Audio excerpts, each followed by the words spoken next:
Right now, something important is happening in the financial markets, but almost no one is talking about it. While headlines continue to focus on big tech stocks, AI hype, and market highs, smart money is quietly moving beneath the surface. This isn't a crash, it's not a rally, it's something far more subtle, a silent rotation. And if you understand where big money is flowing right now, you could position yourself ahead of the next major market move. For years, mega-cap technology stocks dominated the market. Companies like Apple, Microsoft, and Nvidia led the charge, pulling indices higher and attracting massive inflows from both retail and institutional investors. The narrative was simple: buy growth, ride innovation, and ignore everything else. But markets don't move in straight lines forever. Eventually, leadership changes, and that's exactly what we're beginning to see now. Institutional investors, the so-called smart money, are not emotional. They don't chase hype. They move based on data, risk, and forward-looking expectations. And recently, their behavior is shifting. Instead of pouring more capital into already crowded tech trades,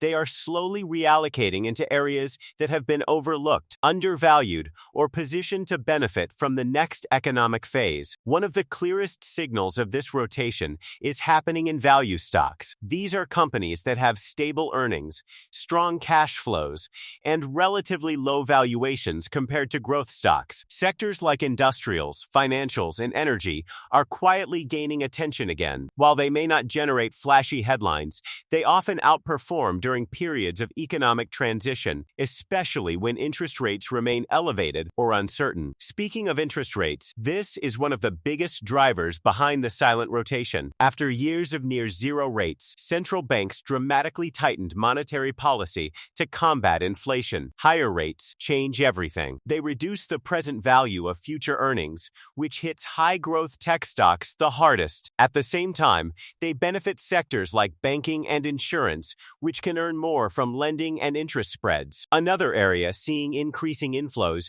is commodities and real assets. Energy, metals, and infrastructure are starting to look attractive again, especially in a world where geopolitical tensions and supply chain disruptions remain unpredictable. At the same time, there's also a noticeable move into defensive sectors. Healthcare, consumer staples, and utilities are quietly attracting capital because uncertainty is rising. Another interesting trend is the growing interest in international markets. Emerging markets, in particular, are drawing attention as investors search for growth outside the crowded U.S. space. And then there's cash. Yes, cash itself. With higher interest rates, money market funds and short-term treasuries are offering meaningful returns, leading some investors to choose patience over risk. What makes this rotation silent is that it's gradual. There's no dramatic sell-off or obvious signal. The biggest takeaway is this: markets are evolving, and the smartest investors don't follow the noise, they follow the flow.